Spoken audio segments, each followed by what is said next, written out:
All right, let's dive into a subject that's, well, it's pretty tough, but also really fascinating. We're going to explore warfare in the Old Testament, drawing on the work of Dr. Tremper Longman. We're going to see how this core belief that God is a warrior shaped every single thing about how ancient Israel went into battle, from the very first command to the final victory song. So what did going to war actually mean for them? You see, it wasn't just a political move or a military calculation. For ancient Israel, warfare was, from start to finish, a religious act. This wasn't some distant god watching from the clouds. This was about a deity who was right there in the thick of it, a divine warrior fighting alongside them. And that belief soaked into every part of the process. So to really get our heads around this, we're going to follow the entire timeline of a battle. We'll kick things off with the rules of engagement, then look at how they prepared, what happened during the fight, how they celebrated after, and finally, we'll tackle the most controversial piece of it all. Okay, first things first, the rules. The book of Deuteronomy lays out this really distinct legal framework for how Israel was supposed to wage war, and it was definitely not a one-size-fits-all kind of deal. And this is where it gets wild, because the law draws this incredibly sharp line in the sand. For cities that were far away, the first move was always to offer peace. If they refused, okay, the men were killed, but everyone else and everything else was basically plunder. But for the nations already living inside the Promised Land, the command was completely different. No peace offer, just total destruction. So what gives? Why the huge difference? Well, the text itself tells us why.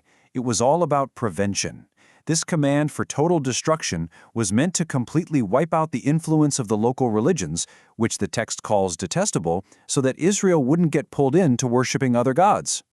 All right, so with those rules in mind, let's look at what it took to get ready for a fight. And believe me, this was way more than just about sharpening swords and planning strategy. The real focus was on getting spiritually ready, because for Israel, God himself was going to be on the battlefield. Before a single soldier took a step, three things had to happen. First, the leaders had to inquire of the Lord, basically to get a direct go-ahead from God. Second, the entire army had to go through spiritual preparations to become ritually pure. And third, right before marching out, they'd offer sacrifices as a final act of worship. So you're probably wondering, how exactly did they inquire of the Lord? Well, one of the main ways was with these things called the Urim and Thummim. The high priest would use them to ask God simple yes or no questions, like, should we go attack? Or, will we be victorious? This is exactly how guys like King David figured out if God was on board with their battle plans. And this story just perfectly captures that intense spiritual commitment. You've got Uriah the Hittite, a soldier called back from the front lines by King David. David tells him to go home to his wife, but Uriah refuses. And why? He says the Ark of the Covenant, the very symbol of God's presence, is out in the field with the army. Going home to his wife would make him ritually unclean and therefore unfit for battle. The guy literally slept outside to stay battle ready. Okay, so now we're in the battle itself. And the core belief here, the main idea is simple, but it changes everything. Victory had nothing to do with how big your army was. It had nothing to do with how good your weapons were. It was all up to God. This idea literally shaped their entire national identity. Just look at the story of Gideon. He's facing this huge, terrifying enemy, and he manages to rally an army of 35,000 soldiers. That's a pretty respectable force, right? You'd think victory is at least possible. But then God tells him something that must have sounded insane. You have too many men. And the reason was purely about who gets the credit.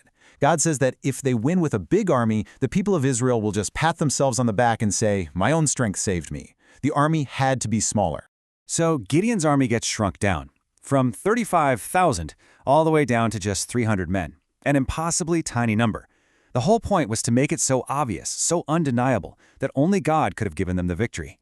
And really, David's famous shout-out to Goliath just says it all, doesn't it? He's not bragging about his slingshot skills. He's basically saying your sword, your spear, none of it matters, for the battle is the Lord's. God is the one doing the fighting here. So that leads us to our next point, which, honestly, might be the most surprising part of this whole thing.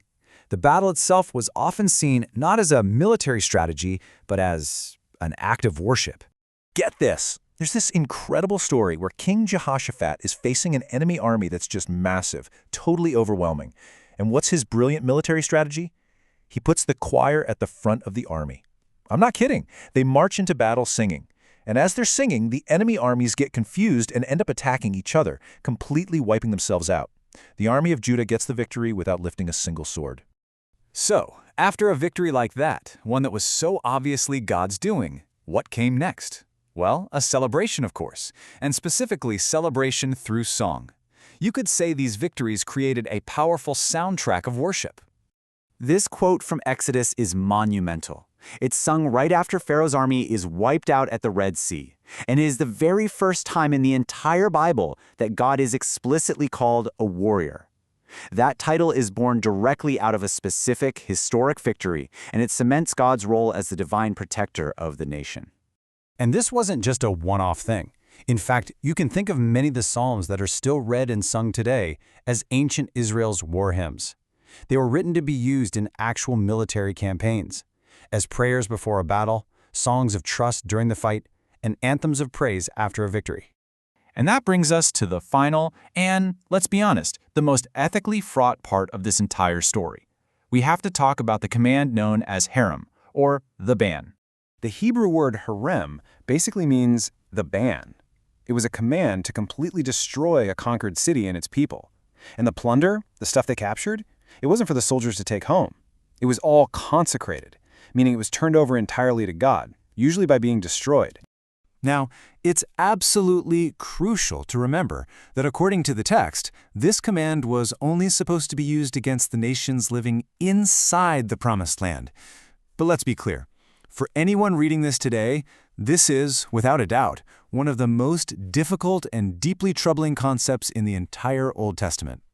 And so that's where we're left. From spiritual preparations that treated a military camp like a temple, to choirs leading an army into battle, all the way to the devastating law of herem, the Old Testament gives us a picture of warfare that is just so alien to how we think now. It forces us to wrestle with some huge ethical questions, and it leaves us with the big one.